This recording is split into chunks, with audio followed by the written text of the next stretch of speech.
नमस्कार। आरएसएस एक ऐसी ऑर्गेनाइजेशन जिसके लिए लोग अलग-अलग व्यूज रखते हैं। इंडिया में अलग, पाकिस्तान में अलग, कांग्रेस में अलग, लेकिन व्यूज कुछ भी हो, आरएसएस अपना काम करती है। एक काम और हमारे सामने आया जब आरएसएस के जनरल सेक्रेटरी ने बोला कि पाकिस्तान को आटे की जरूरत है, आटा नहीं है, हम देंगे। पाकिस्तान को ऑफर किया। आरएसएस जिसको बोला जाता है कि ये मुसलमानों के खिलाफ है, वो पाकिस्तान को आटा देने की बात कर रही थी।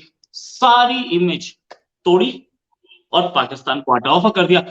पाकिस्तान ने कोई जवाब नहीं दिया, लेकिन पाकिस्तान में भी ये डिस्कशन हो रहे हैं कि आरएसएस हमें आटा दे रही है। तो आज तक हमें जो बताया जा रहा था वो क्या था? आरएसएस हमें क्यों देना चाहेगी भाई? आरएसएस तो मुसलमानों को मारने वाली है।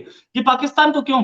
और पाकिस्तान में इस ऑफर पे अब तक कोई रिएक्शन नहीं है। इसी पे बात करने के लिए हमारे साथ एहसान चौधरी साहब इंटरनेशनल एक्सपर्ट हैं, अमेरिका में हैं। अमेरिका में एक थिंक टैंक के साथ काम करते हैं। एहसान साहब बहुत-बहुत स्वागत आपका हमारे शो में। पहली चीज़ एहसान साहब, ये आरएसएस का आटा ऑफर करना, जिस समय पाकिस्तान में आटे की क्राइसिस है, उस समय आटा ऑफर करना कितना सीरियस है पाकिस्तान के लिए, और पाकिस्तान ने अब तक ऑफर एक्सेप्ट क्यों नहीं किया?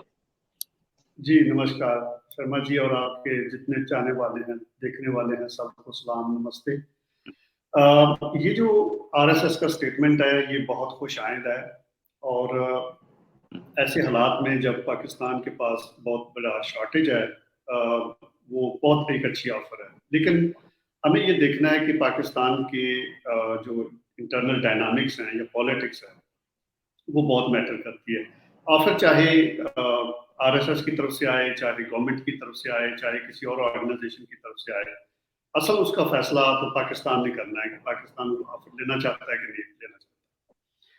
तो आरएसएस ने एक अच्छा काम किया कि पहले उनका जो पाकिस्तान के बारे में परसेप्शन है, और टू बी ऑनेस्ट मेरा भी परसेप्शन इससे पहले यही था कि ये ऑर्गेनाइजेशन एक रेडिकल ऑर्गेनाइजेशन है जो एंटी पाकिस्तान है। लेकिन ये उनकी तरफ से बहुत अच्छी बात आई है। तो प्रॉब्लम है पाकिस्तान की डोमेस्टिक पॉलिटिक्स में, और वो रिजॉल्व हम नहीं कर पा रहे, जिस वजह से अगर हम देखें तो पाकिस्तान के पास ये शॉर्टेज कैसे हुई, क्योंकि पाकिस्तान भी एक एग्रीकल्चरल कंट्री है और पाकिस्तान के पास सरप्लस रहती है, और ये बल्कि बाकी मुल्कों में भी हम एक्सपोर्ट करते हैं। तो ये प्रॉब्लम हमारी ब्यूरोक्रेटिक जो इनएफिशिएंसी है, या जो गवर्नमेंट चल नहीं पा रही, वहां से पैदा हो रही है। कुछ लोग गंदम को उस तरह से खरीद नहीं पाते, स्टोर नहीं कर पाते, बाज़ दफ़ा वो बात पड़ी हुई खराब हो जाती है, या फिर वो किसी न किसी तरीके से दूसरे मुल्कों में उसको ब्लैक में बेच के पैसे कमा लेते हैं और फिर बाद में उसको एक्सपोर्ट करते हैं। तो पाकिस्तान फिर पाकिस्तान इंपोर्ट करता है दूसरे मुल्कों से। तो लेकिन अगर हम देखें कि अगर पाकिस्तान को इंपोर्ट करनी पड़े इंडिया से वर्सेस किसी और कंट्री से, तो पाकिस्तान किसी और कंट्री को तरजीह देगा। ये उसकी पॉलिसी रही है, जो कि अनफॉर्चुनेट है, ऐसा नहीं होना चाहिए। इंडिया हमारा एक बिल्कुल उसी तरह से एक नेबर है, लेकिन उसके साथ हमारी रूट्स भी उसके साथ कनेक्टेड हैं, क्योंकि कल्चर एक है, बहुत सारी हमारे खाने एक हैं, सारी चीज़ें एक हैं। लेकिन उसमें जो एनिमिटी डाली हुई है शुरू से 1947 से, वो पहले का वाक़े हुए, और उसके बाद पाकिस्तान की आर्म्ड फोर्सेस ने उसको परपेचुएट करने के लिए गाहे बगाहे जंगें शुरू की, और उसमें टेररिस्ट भेजे। ये अभी जावेद अख्तर पाकिस्तान में आए थे, उन्होंने एक बात की थी और उसके ऊपर बहुत सारा हंगामा हुआ। तो जो उन्होंने बात की थी, वो एक तरह से वो आईना दिखा रहे थे कि हम लोग हमारी जो एस्टेब्लिशमेंट है, वो किस तरीके से ये सारे नैरेटिव को मैनिपुलेट करके वो बैठे हुए। उसमें पॉलिटिशियंस भी मैं समझता हूँ शामिल होंगे। हमारे भुट्टो, जुल्फ़िकार अली भुट्टो, उन्होंने इस कार्ड को बहुत स्ट्रांगली इस्तेमाल किया। उन्होंने कहा कि हमें 1000 साल तक भी जंग लड़नी पड़े तो हम इंडिया के साथ लड़ेंगे, क्योंकि इस नैरेटिव के साथ पावर मिलती है, इसके साथ पावर अटैच है। जैसे ही आप कहेंगे कि हमें इंडिया से खतरा है, तो फिर एक ज़रूरत बन जाएगी कि इस खतरे को कौन ख़त्म करेगा, और फिर वो खुद ही कह देते हैं कि हम इस खतरे को ख़त्म करेंगे, हम आर्मी स्ट्रॉन्ग करेंगे, न्यूक्लियर वेपन्स बनाएंगे, और हम इंडिया का मुंह तोड़ जवाब देंगे, तो उसके बदले में उनको वोट मिलते हैं। ये एक तरह की एक रॉबरी की स्पेशल किस्म है, जिसको हम रैकेटियरिंग कहते हैं, रैकेट। इसमें आप चीज़ पहले खराब करते हैं, फिर उसके बाद उसको ठीक करने के पैसे लेते हैं, और ये आम बंदे को नहीं पता चलता, क्योंकि वो तो रिसीविंग एंड पे बैठे हुए हैं। उनको क्या पता कि पॉलिटिक्स किस तरह से काम करती है, गवर्नमेंट कैसे काम करती है, गवर्नमेंट में कौन से मैकेनिज्म्स हैं जो कि फेल हो जाए तो फिर रैकेट पैदा होता है। हालांकि गवर्नमेंट का वही काम है, उसी तरह से वो काम वो कर रहे होते हैं, लेकिन उसके इंटरनल मैकेनिज्म होते हैं, अगर वो ना हो तो वो सिचुएशन रिवर्स हो जाती है। तो पाकिस्तान में जो वो मैकेनिज्म डेमोक्रेसी और वो डेमोक्रेसी उस तरह से स्ट्रॉन्ग नहीं है। हमारे बहुत सारे इंस्टीट्यूशंस, हमारी पार्लियामेंट के ताबे नहीं, और हमारा पार्लियामेंट भी इनएफिकेशियस है। उसके अंदर वो मैकेनिज्म्स नहीं है जो कि होने चाहिए एक अच्छे पार्लियामेंट में। तो मैं उसको पोरस पार्लियामेंट कहता हूँ, बहुत सारे सुराख हैं उस पार्लियामेंट के अंदर। बहरहाल बैक टू द टॉपिक कि इंडिया से वो जो एनमिटी है अगर हम ले लेते हैं गंदम, अब अगला सवाल ये होगा कि फिर वो होगा क्या। ऐसे में इंडिया के साथ ताल्लुकात अच्छे होना शुरू हो जाएंगे और लोग क्वेश्चन करेंगे कि भाई हमें तो इंडिया से खतरा नहीं है, आप तो हमें कहते थे कि इंडिया हमारे लिए एक एनिमी कंट्री है, तो फिर आपके जितने पावर्स एंड फंड्स हैं, मिलिट्री इतनी बड़ी रखी हुई है, आपने क्यों रखी हुई है। तो इस तरह के क्वेश्चन उठेंगे। और चूंकि गवर्नमेंट हमारी जितनी भी सिविलियन गवर्नमेंट्स होती हैं वो शो तो यही करते हैं कि हम इंडिपेंडेंट हैं, लेकिन वो इंडिपेंडेंट नहीं होते।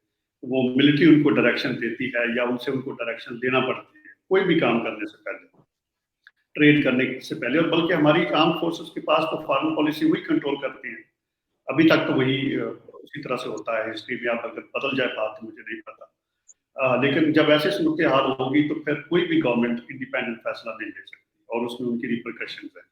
एक चीज हम देखते हैं, ये जो बॉर्डर करतारपुर का खुला, उसमें मिलिट्री ने क्रेडिट लिया, मिलिट्री वालों ने बहुत रोल प्ले किया, और उसी तरीके से वो चल रहा है, एक अच्छा कदम है, लेकिन इसको फर्दर आगे बढ़ना चाहिए। लेकिन देखना ये है कि उसको जो लोग पावर में बैठे हुए हैं, हमारे यूनिफॉर्म पर्सनल, खास तौर पे आर्म फोर्सेस के लोग, वो किस तरह से देखते हैं। क्या वो गवर्नमेंट की जात छोड़ के, ये पर्क छोड़ के कोई और काम करना चाहते हैं, या गवर्नमेंट के अंदर बैठ के मजे लेना चाहते हैं।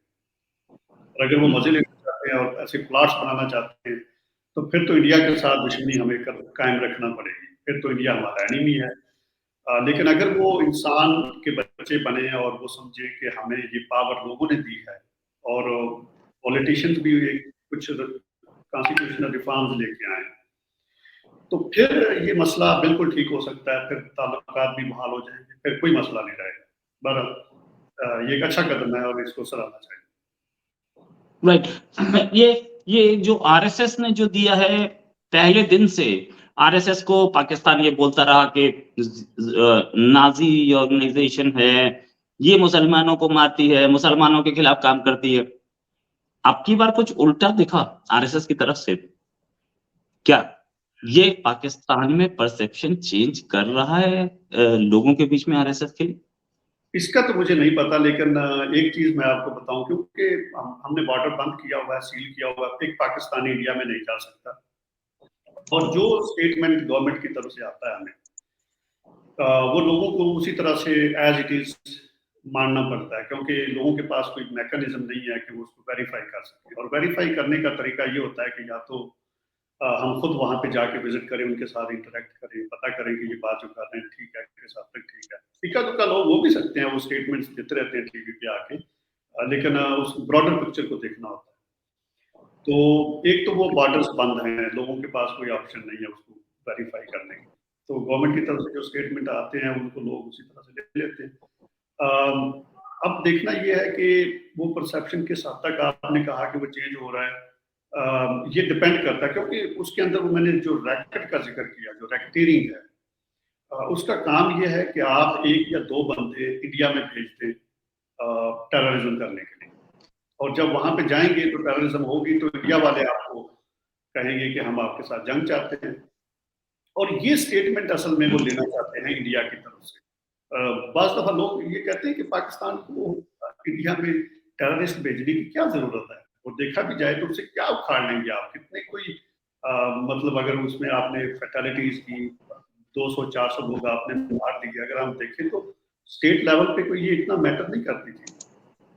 आप उसको इंडिया को कंकर तो कर नहीं पा सकते टेररिज्म के जरिए, लेकिन उससे जो मकसद होता है, ये यही मकसद होता है कि वहां से हमें एंटी पाकिस्तान स्टेटमेंट्स आए, और जब ये आएंगे तो हम लोगों को कहेंगे देखा हमने कहा नहीं था कि इंडिया हमारा दुश्मन है, तो इंडिया हमारा दुश्मन है, ये देख लो, चेक कर लो।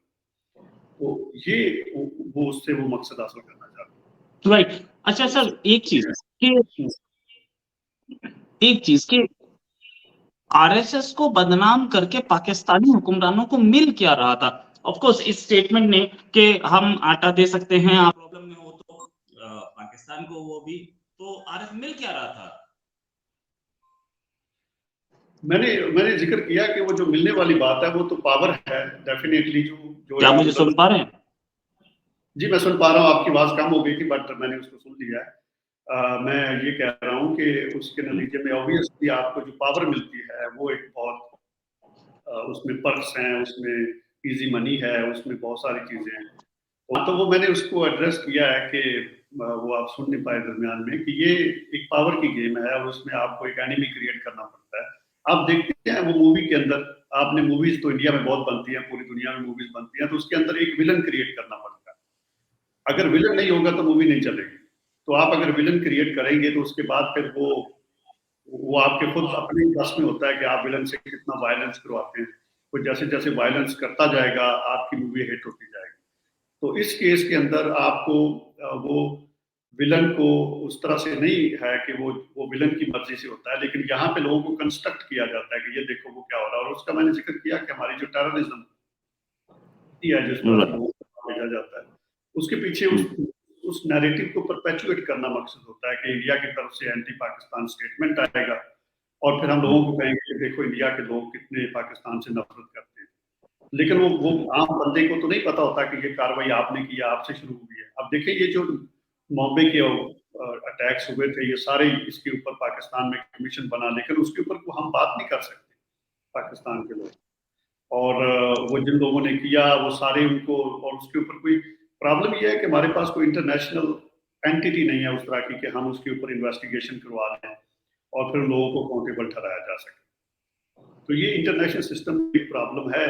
और स्टेट्स अपने कंट्रीज के अंदर वो नैरेटिव को भी कंट्रोल करते हैं, गवर्नमेंट की पूरी मशीनरी उनके कंट्रोल में होती है, कोर्ट्स उनके कंट्रोल में होती हैं, और वो लोगों को पीछे जाके समझा सकते हैं कि आपने अगर इसके ऊपर ये किया तो हम आपके साथ जो करेंगे, वो उनको पता भी होता है कि क्या करेंगे, तो वो लोग उसके ऊपर बात नहीं करते। तो ये एक तरह का ये it is a racket, I would call it racket. Right, एहसान साहब, thanks a lot for joining us, और जल्दी उम्मीद है एक डिस्कशन और करेंगे आपके साथ। अभी के लिए बहुत बहुत धन्यवाद, नमस्कार, थैंक्स। जी नमस्कार।